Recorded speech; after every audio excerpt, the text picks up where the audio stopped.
వాళ్ళను దేవుణ్ణి ఆరాధించకుండా ఈరోజు క్రైస్తత్వాన్ని గమనించినట్లయితే అదే పరిస్థితుల్లో కనపడుతున్నాయి.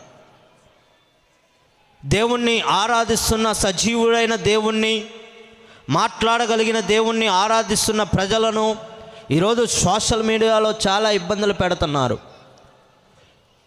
ఇక్కడ ఉండవలసిన దేవుడు కాదు, అమెరికా దేశానికి సంబంధించిన దేవుణ్ణి ఈ రాష్ట్రంలోకి తీసుకువచ్చి కుల మత భేదాలను మీరు వేరు చేస్తున్నారని అనేకులు క్రైస్తవుల మీద వ్యతిరేకంగా మారుతున్న పరిస్థితులు. ఆనాడు కూడా ఇశ్రాయేల్ ప్రజల్ని అదే పరిస్థితిలోకి, అదే శాపకరమైన జీవితాలలోకి, అదే పాపపు జీవితంలోకి నడిపిస్తున్న ఆ రాజు